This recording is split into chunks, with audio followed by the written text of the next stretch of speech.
वो ठीक है, लेकिन ये है कि संचित राशि को आप संचय रखिए, आगे और भी अपन विकास करते जाएं उसको। इसके अलावा आपको जो खर्च होता है उस खर्च को अपनी सभाओं के सामने, समाज के सामने बात रखो। कोई भी आपके कार्य सहयोग करने को तैयार रहेगा, आपको कोई हाथ नहीं फैलाना पड़ेगा किसी के सामने ना। इस राशि के पीछे आप अपने कार्य को कभी स्थगित करना। और फिर इसके अलावा तो आप लोग स्वयं संपन्न हो अपने आप में इतना कि एक सप्ताह में 1500 का आहार दान करा दिया तो क्या हाल था। यही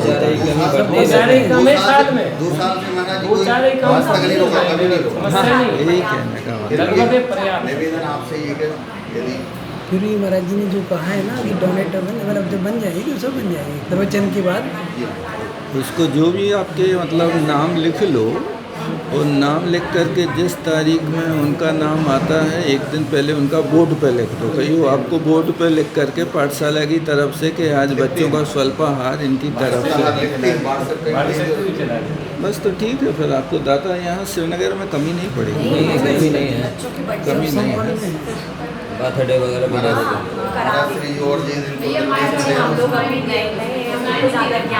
आप लोगों का सुनने महाराज जी हम लोग को ज़्यादा ज्ञान तो नहीं है, इतनी छोटी सी पहल कर रहे हैं तो आप बताएं, मार्गदर्शन दें कि हम लोग कैसे क्या। विज्ञान माता जी संस्कार में जो पढ़ी है जी महाराज जी पढ़ी उसको पढ़ करके भी शिक्षा देनी चाहिए। पहला भाग होंगे संस्कार में और आराध्य सूत्र भी रख लो 5 सूत्र। जो पाठशाला चालू होने के पहले पहले 5 सूत्र का काम करते हैं। 5 सूत्र अध्ययन रोज लेखन है। शिक्षक का आचरण ही बच्चों की असली के होता है। जी महाराज जी अगर हम लोगों ने महाराज से बहुत मेहनत कर दी। पहले वाली उन्होंने अति मेहनत करके पाठशाला को इस स्थिति में ला, और इन लोगों ने तो आगे और 4 चांद लगा दिए। जो कुछ 40-50 ऊपर हो रही है। वो संगीत के भी आए लाए हैं, चालू नहीं हुए हैं, सब लाए नहीं बहुत अच्छा। अभी तो दीपक को स्टार्ट किया उन लोगों का साल में 1000 सम्मान भी अच्छे से होना चाहिए।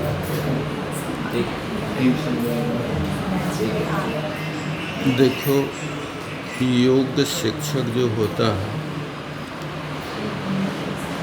सबसे पहली बात तो ये है कि शिक्षक कौन बनता है। जो पहले स्वयं शिष्य बन कर के आया है वही शिक्षक बनता है। यदि कोई शिष्य नहीं बना है तो शिक्षक नहीं बना सकता।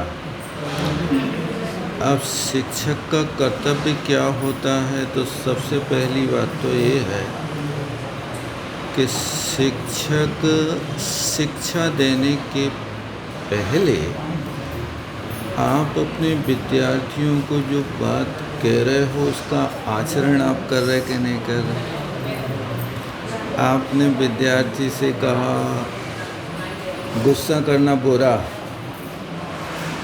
अब उस विद्यार्थी को तुमने गुस्सा में आकर के पिटाई कर दी तो वो कहेगा कि तुम कैसे शिक्षक हो। जिस चीज़ को तुम बुरा कह रहे हो उसका आचरण तुम स्वयं कर रहे हो। एक शिक्षक विद्यार्थियों को समझा रहा था कि सिगरेट पीना बुरा, सिगरेट पीना बुरा। अब भी शिक्षक महोदय स्वयं सिगरेट पीते थे। तो एक विद्यार्थी ने कहा सर और क्या होता सिगरेट पीने से, कैंसर हो जाता है, गला बंद हो जाता है। ऐसी शिक्षक ने उसके लिए बातें कही, और फिर 2-4 प्रश्न और उस विद्यार्थी ने कर लिए।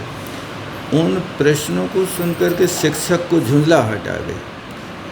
तो उस अंतिम प्रश्न को सुनकर के शिक्षक कहता है कि देखो तुम लोग समझ नहीं रहे, सिगरेट पीने से आंखें तक फूट जाती हैं। तब एक विद्यार्थी कहता सर आपकी आँख तो आज तक नहीं फूटी, आप भी तो सिगरेट पी रहे हो। यदि आप जो कार्य कर रहे हो उस कार्य की शिक्षा विद्यार्थी को दोगे तो उसके लिए कोई प्रभाव नहीं पड़ेगा। तो शिक्षक का जीवन एक संत का जीवन होता है। शिक्षक का जीवन एक संत का जीवन होता है, एक साधना का जीवन होता है। आपको वो साधना करना है कि जिस साधना के माध्यम से सामने वाले व्यक्ति को आप परोपकार की शिक्षा दे सकें, विपत्ति में भी धैर्य धारण करने की शिक्षा दे सकें।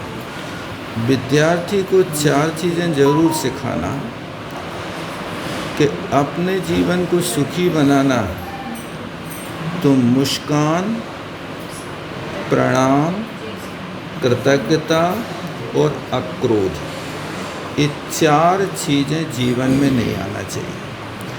कुछ आना चाहिए, कुछ नहीं आना चाहिए। तो क्या नहीं करना चाहिए? सबसे पहले है कि दिन भर आपके चेहरे पर मुस्कान झलकती रहे। दूसरी बात है कि आप उठते ही अपने पूज्य जनों को प्रणाम करते कि नहीं करते। ये विनय गुण की शिक्षा देना आवश्यक होती है। आपका बच्चा यदि आपके सामने कुर्सी पर बैठ रहा है तो उसको शिक्षा दो, बेटा बड़ों के सामने नीचे बैठा जाता, ऊपर नहीं बैठा जाता। कुर्सी पे तो वो लोग बैठते हैं जिनको कमर में दर्द होती है। आप तो बच्चे हो, महाराज जी जैसी आसन लगा के सीखो। ये उनके लिए विनय गुण सिखाइए आप। तो सबसे पहले तो बच्चे दिन भर कैसे प्रसन्न रहें, खुशियों में कैसे खेलें, एक बात रखना। दूसरी बात कि आप जैसे ही अपनी सैया से उठते हैं तो अपने पूज्य जनों के चरण स्पर्श करना, मुस्कान, प्रणाम और तीसरी बात कृतज्ञता। ये आपको यदि कोई एक चवन्नी भी देता है तो आप कोशिश करो कि उनके चरण स्पर्श करो और उनके लिए धन्यवाद दो। बहुत बहुत धन्यवाद पापा, आपने हमारे लिए आज ये दे दिया। कोई भी वस्तु यदि मिलती है, ये शिक्षक को ये बातें सिखाना बहुत आवश्यक है। आज के समय में तुम्हारे जीवन में कृतज्ञता नहीं होने के कारण बच्चे तुम्हारा कोई उपकार नहीं मान रहे, क्योंकि उनको सिखाया नहीं तुमने कि हमें क्या काम करना चाहिए। आप हमारे साथ जो भी काम कर रहे हो वो अच्छा कर रहे हो कि बुरा कर रहे हो, इसका उनको ज्ञान ही नहीं। वो तो समझते हैं कि बस तुमने जन्म दिया है, अब हमारा पूरा अधिकार है कि तुम्हारी संपत्ति के हम पूरे मालिक हैं, तुम्हें घर से निकाल देंगे, अनाथालय में डाल देंगे। ये बात तुमने कहाँ सिखाई उन बच्चों के लिए कि बेटा माँ बाप अपने घर के भगवान होते हैं, बूढ़े लोग अपने घर के भार नहीं आभार के रूप में होते हैं। ये बात सिखाई कहाँ आपने? अब वो जो चीज़ सीख रहे हैं उसके अनुसार आचरण कर रहे हैं। इसलिए कोशिश करो कि जितने भी लोकाचार की क्रियाएं हैं, जितने भी सुखी होने के उपाय हैं, उनकी सीख आप दो। और कोई बच्चा वहाँ से उठ कर के यहाँ तक आपके पास एक पेंसिल भी ला के देता है तो उसके सामने आप कहो धन्यवाद बेटे, प्रसन्नता, ऐसा यदि आप कहोगे तो वो भी यही सीखेगा। अब आप तो कभी देते नहीं धन्यवाद, आप तो कभी उसके सामने मुस्कुराते नहीं, जब भी देखो तो आप उसको आँख चढ़ा के देखते रहते, बहुत उद्यम करता। हमेशा शिकायत नहीं करो। उद्यम करने वाले बच्चे को अपने पास बैठा लो। जो ज़्यादा खुरापात करते हैं ना, उन बच्चों के लिए दूरियां नहीं होना चाहिए। वो हमेशा पास में बैठेंगे। अब भी थोड़ी सी भी खुरापाती करें, आप उनके ऊपर नज़र डाल करके रहिए।